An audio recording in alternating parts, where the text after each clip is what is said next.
સમાચારમાં સૌથી પહેલા વાત કરીએ મહાસંગ્રામ 2024ની તો ગુજરાતમાં ભાજપની સતત ત્રીજી બેઠક વિવાદમાં આવી છે। સૌરાષ્ટ્રમાં સુરેન્દ્રનગર અને રાજકોટ બાદ હવે અમરેલી બેઠક પર પણ વિવાદ છેડાઈ ગયો। ઉમેદવાર બદલવાની માંગ લોહિયાળ થયા બાદ પ્રદેશ ભાજપ આવ્યું છે હરકતમાં। અમરેલી જિલ્લા પ્રભારી તથા પૂર્વ પ્રધાન હકુભા જાડેજાને આજે અમરેલી જવા આદેશ કરાયો છે। પ્રદેશ તરફથી સમગ્ર મામલે રિપોર્ટ રજૂ કરવા પણ આદેશ કરાયો।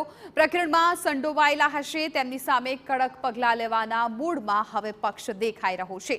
સંડોવણીના પુરાવા મળશે તો સસ્પેન્શન પણ આવી શકે છે। વર્તમાન સાંસદ નારણ કાછડિયા અને કૌશિક વેકરિયાના સમર્થકો વચ્ચે મારામારી થઈ હતી। પ્રદેશ ભાજપ તરફથી બંને નેતાઓને ઠપકો મળ્યો હોવાના પણ સમાચાર છે।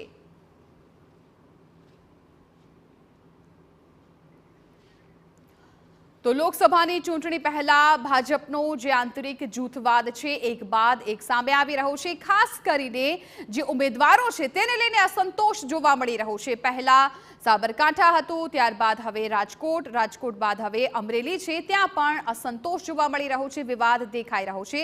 સંવાદદાતા કિંજલ મિશ્રા વધુ જાણકારી આપી રહ્યા છે। કિંજલ, એક બાદ એક બેઠક ઉપર ઉમેદવારોને લઈને અસંતોષ વ્યક્ત કરવામાં આવી રહ્યો છે। ક્યાંક ને ક્યાંક હવે વિવાદ શરૂ જ થયો છે, તો એક બાદ એક જે લોકો લાગી રહ્યું છે કે ઘણા સમયથી પોતાની જે વાત દબાવી રહ્યા હતા હવે એક બાદ એક સામે આવી રહી છે। વાત સામે આવે છે તેના કરતાં પણ ભાજપ માટે જે અલાર્મિંગ સ્થિતિ છે એ છે કે ગુજરાતની અંદર ઉમેદવારોની પસંદગી માટેનો જે જંગ છે તે લોહિયાળ બની રહ્યો છે। આપ જુઓ કે અમરેલીની અંદર ગઈકાલે ખુદ કચર પ્રભારી હાજર હોવા છતાં ત્યાં રજૂઆતો કરી દીધા પછી આ મુદ્દો વકર્યો છે અને જ્યારે હકીકત તપાસ કરવામાં આવી ત્યારે જે સામે ગ્રુપમાં ઝપાઝપી થઈ છે તેનું કારણ એ હતું કે તમે ઉમેદવાર બદલવાની રજૂઆત કેવી રીતે કરી।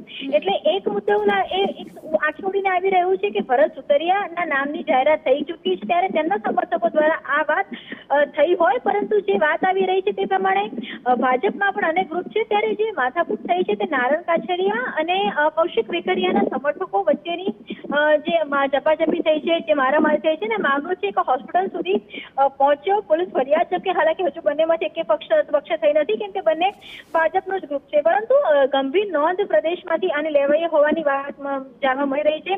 જિલ્લા પ્રભારી છે હકુભા જાડેજા તેમને આજે મોકલવામાં આવશે મોડી સાંજે, તે અમરેલી જવાના છે અને ખાસ કરીને જો પ્રદેશની વાત કરવામાં આવે તો આખરે કોની સંડોવણી હતી, કોના ઇશારે આ સમગ્ર મામલો થયો છે તેનો રિપોર્ટ છે તે માંગવામાં આવ્યો છે। એ પણ સમાચાર મળી રહ્યા છે કે કૌશિક વેકરિયા અને નારણ કાછડિયાને પાર્ટીમાંથી ઠપકો પણ આપવામાં આવ્યો છે। ત્યારે જે સ્થિતિ ભાજપમાં વળતી રહી છે તે ચોક્કસ ભાજપ માટે એલાર્મિંગ છે। સૌરાષ્ટ્રની વાત કરવામાં આવે તો સુરેન્દ્રનગરની અંદર ચહેરાને બદલવાની વાત છે તે ચાલી રહી છે। રાજકોટમાં રૂપાલા સામે ક્ષત્રિયોનો વિવાદ છે અને ત્યારબાદ અમરેલી બેઠક, અને આપ જુઓ કે અમરેલી અને રાજકોટ બંને સેફ બેઠકો ભાજપ માટે માનવામાં આવે છે અને એ જ કારણ છે કે બંને બેઠકોમાં છેલ્લા કેટલા સમયથી ભાજપ જીતે છે। હા, નારણ કાછડિયાને રિપીટ નથી કરવામાં આવ્યા, પરંતુ જે વિવાદ ચાલી રહ્યો છે તેને લઈને ભાજપની જે સ્થિતિ છે તે અત્યારે મુશ્કેલીમાં જોવા મળી રહી છે।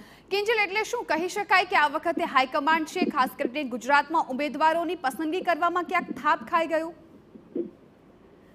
અત્યાર સુધી એ ચોક્કસ જે પ્રકારની પરિસ્થિતિ છે પહેલો એ ચોક્કસ કહી શકાય કે થાપ ખાઈ ગયો અને કદાચ બીજું એ રીતે પણ કહી શકાય કે ભાજપની પ્રદેશ નેતાગીરી જે છે, પ્રદેશ નેતૃત્વ જે છે તે આ તમામ પ્રકારની અટમેલ લેવામાં નિષ્ફળ ગયું છે અને ત્યારબાદ ડેમેજ કંટ્રોલ કરવામાં પણ નિષ્ફળ ગયું છે। આ પહેલી વખતની પરિસ્થિતિ નથી કે જ્યારે ઉમેદવારોના નામની જાહેરાત પર નારાજગી હોય। આપ જો કોઈ પણ ચૂંટણી હોય ત્યારે નારાજગી હોય છે, પરંતુ લોકસભાની ચૂંટણીમાં આ પ્રકારની નારાજગી ઓછી હોય છે। જેમ ચૂંટણી મોટી થતી જાય છે, વિધાનસભા કે કોર્પોરેશન ચૂંટણીમાં નારાજગી જોવા મળતી હોય છે, પરંતુ લોકસભા જેવી ચૂંટણીમાં આટલી મોટી ચૂંટણીમાં આ પ્રકારે સતત એક બાદ એક બેઠક ઉપરથી વિવાદ ક્યારે સામે નથી આવતા અને જો વિવાદ હોય છે તો તે ક્ષમી પણ જતા હોય છે, પરંતુ જે રીતે એક બાદ એક બેઠક મુશ્કેલીમાં આવી રહી છે, વિવાદો સામે આવી રહ્યા છે, ત્યારે ચોક્કસ પ્રદેશ નેતૃત્વ અને સ્થાનિક નેતૃત્વ પર અત્યારે સવાલ છે તે ઉભા થઈ રહ્યા છે। બિલકુલ કિંજલ, આભાર સગવડ માહિતી બદલ। તો એક બાદ એક બેઠકોનો વિવાદ છે એ હવે ભાજપને લોકસભા ચૂંટણીમાં કઈ રીતે આગળ આવે છે એ